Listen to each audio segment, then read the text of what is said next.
कहानी का नाम साया। यह कहानी एक छोटे से शहर के एक पुराने और भूतिया महल की है, जिसे लोग हमेशा से डर के कारण टालते आए थे। महल के बारे में अफवाहें थीं कि वहां पर एक डरावनी आत्मा रहती है, जो रात के अंधेरे में लोगों को अपनी ओर खींच लेती है। कई सालों तक लोग इस महल के पास भी नहीं जाते थे, लेकिन एक दिन एक युवा लड़का, जिसे रहस्यों और खौफनाक कहानियों में दिलचस्पी थी, उस महल के बारे में और ज्यादा जानने का फैसला करता है। वह लड़का, जिसका नाम अर्जुन था, अपने दोस्तों के साथ महल के पास पहुंचता है और यहाँ का रहस्य जानने के लिए उन्हें चुनौती देता है। जैसे ही वे महल के अंदर दाखिल होते हैं, वहां का माहौल अजीब सा होता है। अंधेरा, ठंडक और दीवारों पर फटी फटी तस्वीरें जैसी कई खौफनाक चीजें सामने आती हैं।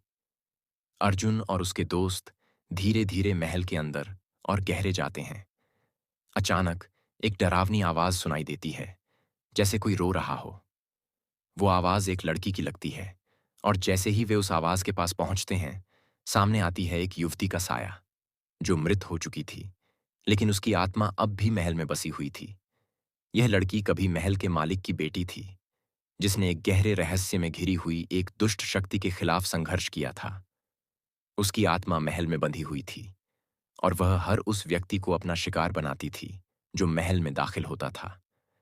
अर्जुन और उसके दोस्त उस लड़की की आत्मा से बचने के लिए संघर्ष करते हैं।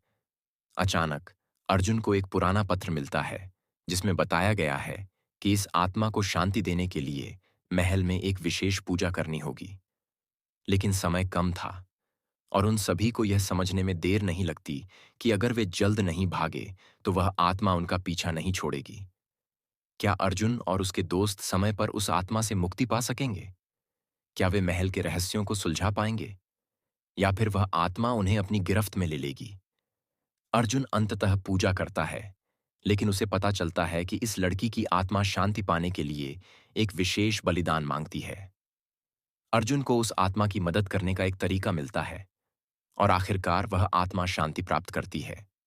महल अब और भूतिया नहीं रहता, लेकिन अर्जुन को यह एहसास होता है कि हर रहस्य का कोई न कोई छुपा हुआ कारण होता है, और कभी-कभी हमें डर के साथ उसका सामना करना पड़ता है।